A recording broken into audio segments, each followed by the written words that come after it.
Bonsoir à toutes et à tous et bienvenue à cette session d'information consacrée à l'actualité internationale sur votre chaîne numérique préférée Eurocomédia TV.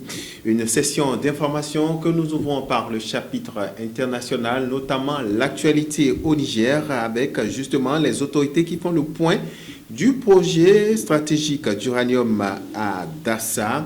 Nous irons ensuite justement en Chine pour parler de la gouvernance en Russie, ce pays-là qui plaide par ailleurs pour un ordre international plus inclusif. Et puis on va terminer avec la République démocratique du Congo. Oui, vous le savez, l'actualité relative à la résurgence du virus Ebola. Voilà pour le sommet, mesdames, messieurs.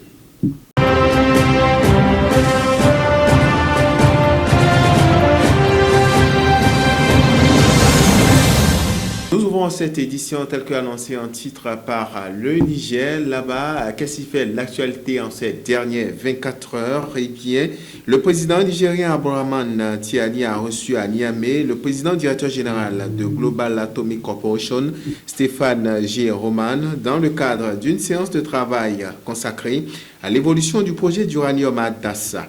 Situé dans la région d'Agadez, le projet de Dassa est présenté comme l'un des chantiers miniers les plus stratégiques du Niger. Son coût global est estimé à environ 501 millions de dollars américains. Au cours des échanges, les deux parties ont fait le point sur l'état d'avancement des travaux, notamment la construction de l'usine de traitement destinée à l'exploitation du gisement. Les autorités nigérianes et les responsables de la société canadienne ont réaffirmé par ailleurs leur volonté commune à poursuivre la mise en œuvre du projet avec l'ambition d'accroître ses retombées économiques et sociales au projet des populations, sinon au profit des populations locales.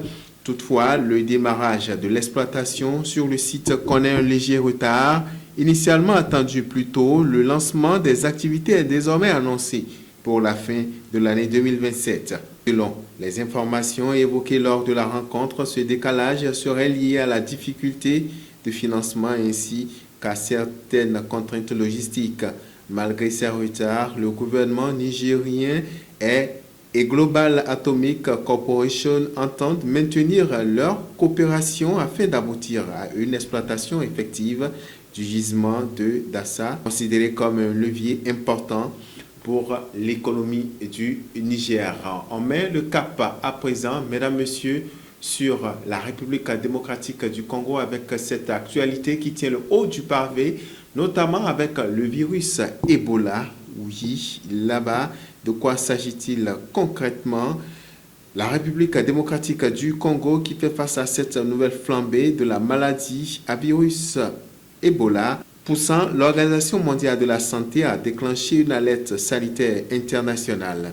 Cette nouvelle épidémie liée aux souches rares du Bundibugyo inquiète plusieurs autorités sanitaires, particulièrement en raison de l'absence du vaccin de traitement spécifique approuvé contre la variante du virus. Selon les dernières informations du communiqué notamment de l'Organisation mondiale de la santé OMS, plusieurs agences sanitaires internationales, l'épidémie se concentre principalement dans la province du Ituri, dans l'est de la RDC. Les cas suspects ont également été signalés dans les provinces voisines du Nord Kivu, tandis que des communications ont été confirmées en Ouganda, renforçant les craintes d'une propagation transfrontalière.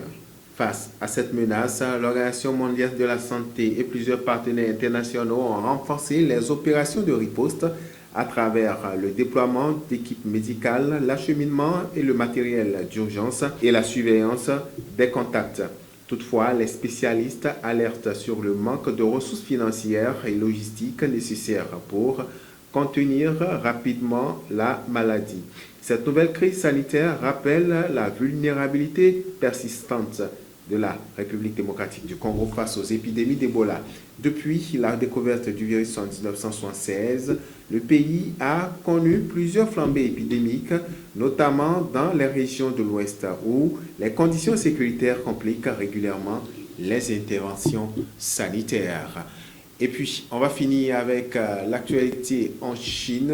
Là-bas, la gouvernance mondiale et la Russie plaident justement pour un ordre international plus inclusif. Les notions de gouvernance mondiale et de monde fondé sur des règles continuent d'alimenter les débats géopolitiques entre grandes puissances, alors que les États-Unis défendent un ordre international reposant sur des règles qu'ils promeuvent avec leurs alliés. Eh bien, la Chine, qu'elle juge plus ouverte et inclusive selon cette vision défendue par Pékin et Moscou, la gouvernance mondiale devrait permettre une plus grande prise en compte des opinions et intérêts de plusieurs notions, contrairement à un système international perçu comme dominé par l'Occident. Toutefois, les autorités chinoises reconnaissent par ailleurs elles-mêmes que la notion de gouvernance mondiale reste encore difficile à redéfinir avec précision. Son contenu, ses mécanismes et interprétations font toujours l'objet de discussions au sein de la communauté internationale. Les deux puissances estiment par ailleurs que les institutions internationales et les règles qui régissent leurs relations entre États reflètent principalement les intérêts occidentaux hérités de l'après-guerre. C'est sur ces informations que nous mettons un terme à ce bulletin d'information. Merci à toutes et à tous de nous avoir suivis. Merci à toutes les équipes rédactionnelles et techniques. D'ici là, portez-vous bien.